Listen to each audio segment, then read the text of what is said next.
All right, glad to have you back. Yes, Nigeria has emerged as Sub-Saharan Africa's leading upstream oil and gas investment destination in 2025, attracting $5.3 billion in capital. That's according to a report by industry intelligence firm Wood Mackenzie.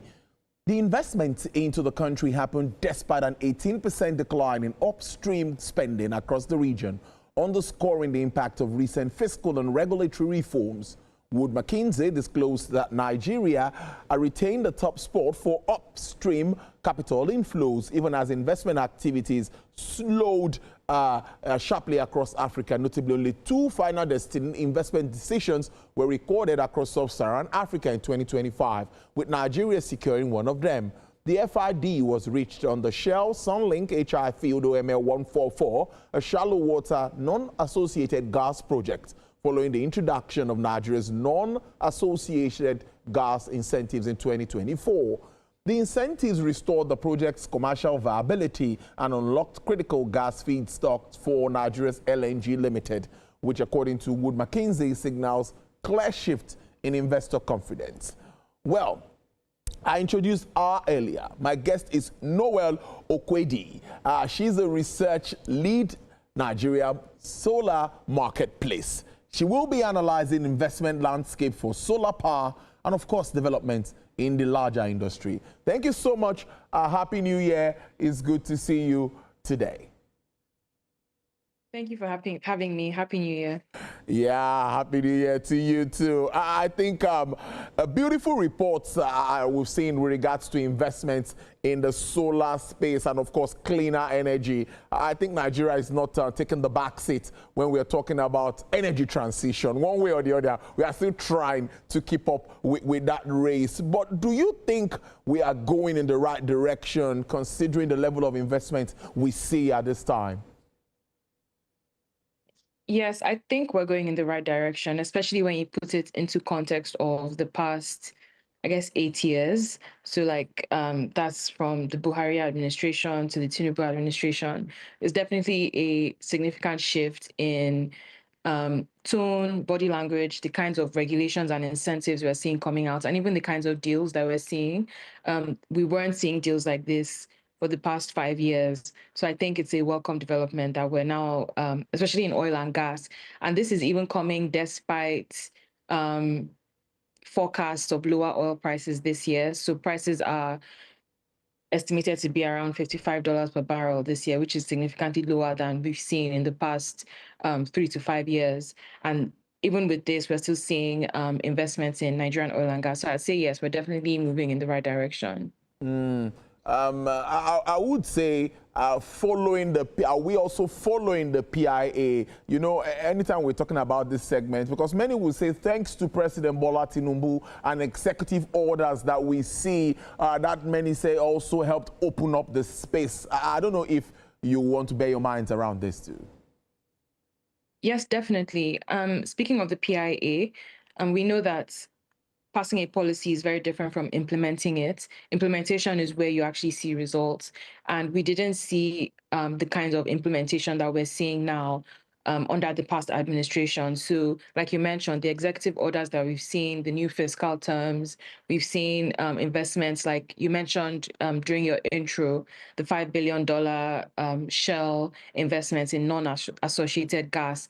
These are landmark investments that we're seeing, and it's definitely a result of the regulations and fiscal incentives, and also just the body language of the administration, the kinds of people that we're seeing, right up from the shaking up at NNPC to the special advisor to the president on energy, being someone that is known in the industry. I think that all these steps combined are leading to the kinds of investments that we're seeing in oil and gas currently. Specifically, the adoption of solar. For example, I would use Lagos as an example. Driving around Lagos at night now has become so beautiful. You see everywhere is lit up. You know, driving through Third Mainland, the Ikorodu Road and everywhere, well lighted.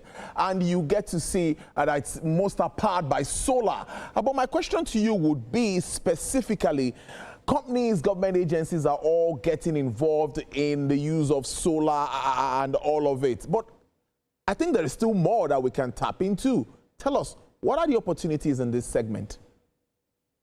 Definitely. The sector is growing. So some of the market drivers are high diesel and petrol prices. We know how much with the petrol subsidy removal, then Russia, Ukraine, then the Naira devaluation, we know how much diesel and petrol prices increased over the past 2 to 3 years by 200 to 300%. So Nigerians have definitely been reeling from that. And then there's also the fact that grid tariffs increased, but we haven't really seen a commensurate improvement in the supply. And so Nigerians are looking for alternatives. And solar is a good alternative. And like you said, there's a lot of activity in the sector, from companies to government to funding flowing from DFIs to private equity to venture capitalists. So we're seeing a lot of activity in the sector. But moving forward, I think something that's super important is the fact that decentralized or off-grid solar is not a replacement for the grid. The grid still needs to work for us to see utility scale levels of solar, because obviously every industry wants to enjoy economies of scale. You want to see those kinds of big ticket investments that you see in countries like Morocco or Egypt or even South Africa. And to unlock that, you need utility scale solar and you need a grid that's working, that these solar plants can plug into. We don't currently have that. So I think that that's a major blocker to seeing like even bigger investments in the space. Yeah, I'll stop there for now.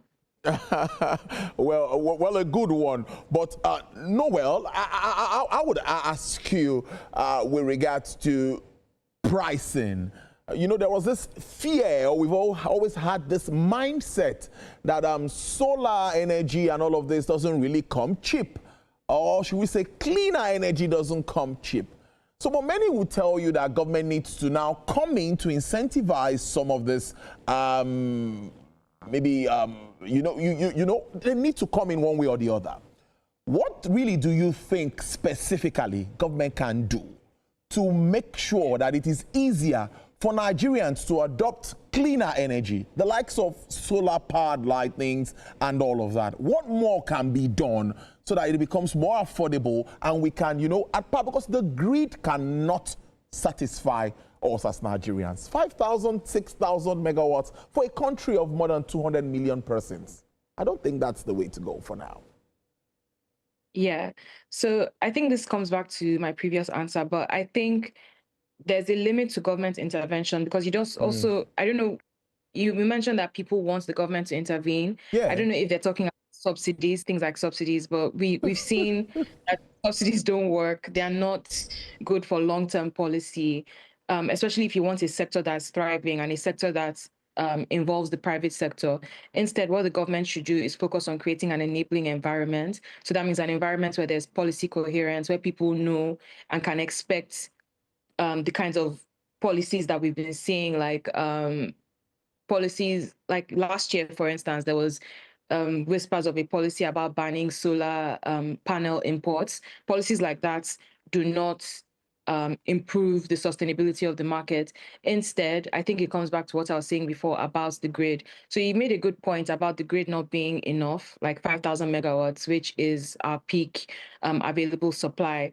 But at the same time, decentralized solutions can only work for a while or to a limit. You still need that grid infrastructure. For instance, in more advanced countries that have better grids, when you have excess solar power that's generated that you're not using, you can sell it back to the grid, Yeah. and then it's transmitted to other people who need electricity, who may not have solar panels, or just places where there are shortages. So these are the kinds of initiatives that will even make solar more attractive. Because if I know that I have the grid and I have solar as a backup, and if I have excess generation, I can make more money. So I'm reducing my costs. Then it makes it more attractive for me to get solar. So these are the kinds of initiatives which are still tied to the grid, like I said.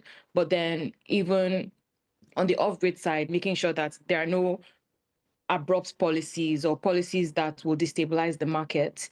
I think that's what the government should focus on right now, just making sure that there's policy coherence and that the grid is, the work is being done on the grid to get to a point where people can sell energy back to the grid. We can have utility scale solar so that we can see like large scale investments instead of decentralized where you have a solar panel, I have a solar panel. Instead, why don't we just have a utility scale solar on the grid.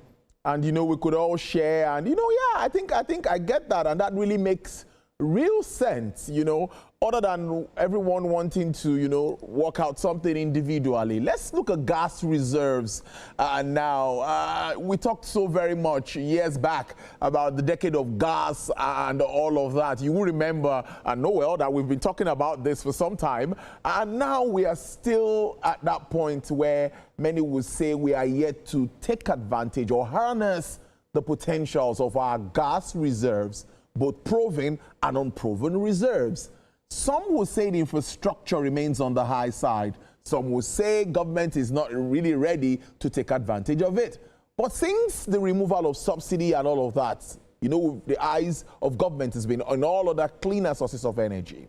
Do you also think that we can better take advantage of these reserves at this time? Yes, definitely. We can take advantage of our gas reserves. So the gas industry is not, so we're talking about subsidies and how they are not good for long-term policy making. There are some subsidies in the gas sector, especially for gas for power, where generation companies pay a lower fee for gas. And this is just because Nigerians want lower tariffs. But again, these kinds of um, policies mean that the reducers want to come in, then they see that the prices are capped, and it means that it takes them longer to recoup their investments or make profits or even expand, then they're not going to come in. But even with that, even with these commercial terms that are not beneficial, we're still seeing investments. I don't think that there has been zero activity in gas. I think it was yesterday when Seplat produced their first gas from their new gas processing plant. Through that plant, they're supplying Indorama, which is one of the big industries in Nigeria, industrial companies. They're providing them with gas. We could also see increased LPG, that's cooking gas for Nigerians. They're also going to supply NLNG with processed gas. So it's not that there's zero activity, but there could be more if the commercial terms and all these bottlenecks, like I keep saying, are removed. So essentially, the role of government is to clear out bottlenecks for the private sector to thrive. And I think that's something that still needs to be done more in the gas sector. Like analysts like you will say, government is best being an enabler, and, creating that environment for businesses, private sector guys, the big boys, the guys with the deep pockets, for them to invest more in that segment of the economy. But what sort of investments now should we be looking at basically now for power? When we talk of rural space, many will talk about the REA, Rural Electrification Agency. But I think this time around we are hearing a lot of activities from that space, better than what it used to be, So what should we be looking at moving forward in the year, both for the rural and the urban space? Me, I want to increase supply. I'm on band A, but sometimes the band A is giving us less than 20 hours in some cases. Well, I'm going to make that case some other time, but really, what do you think can be done? Yeah, so with the grid, you mentioned gas shortages, like some of the issues with the grid are gas shortages, which are caused by commercial issues. So I think Gencos are owed over, is it 4 trillion naira now? Last time I checked. So they're owed huge debts. And because of these debts, it means that they can't also improve gas supply they can't improve electricity supply, they can't pay their gas debts, and so on and so forth. And this trickles down to the amount of electricity we get. Also, the grid needs reinforcement. We need new equipment. We need an influx of cash. But then you have a combination of commercial factors like cost. Tariffs are not cost reflective. So even though you're on band A, band B to E, there are people in Nigeria that are still paying, I think, less than 15 naira per kilowatt hour for electricity. And so all these factors combined mean that for investors are not super as interested in the power sector as they are in like the solar sector, for instance, where the government is just focused, the REA is just focused on creating an enabling environment. So what needs to be done is clearing of legacy debts, cost reflective tariffs, and then we can start seeing, and because of the how long-standing the issues are. We might even need the government to provide guarantees for investors that want to come in.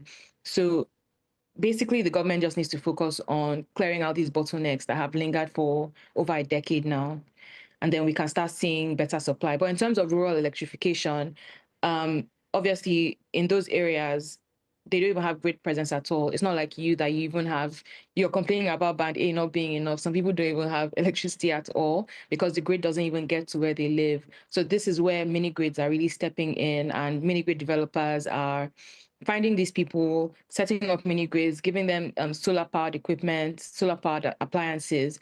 But then there's still space for the government to come in, because when people that don't have electricity or haven't had electricity access at all finally get electricity access, you would think that they will start like buying fridges or buying kettles or buying appliances. But most of the time, they're used to just having a light bulb or just charging their phones. And so we don't see that increase in electricity or increase in productivity. And this is where the government has to come in by making sure that people are using electricity the right way, that they have access to funds, maybe grants or things to buy appliances that they can use, especially for their businesses. So farmers can buy processing appliances that they can like process rice or legumes or whatever they produce. I think that really for rural electrification, what we need to unlock is that productive use, people using electricity productively so that they can make money and then improve or expand on how much they consume. And then mini grid developers can make money. And even in the future, they can become attractive customers for distribution companies that may now want to extend the grid to those areas. I must thank you so much, Noel Okwedi. I hope I got the name better today. And, and I must thank you so very much. It's really good to see you this new year. Research lead Nigerian solar marketplace. Well done. I hope to see you again soon. Enjoy the rest of your day. You too. Bye.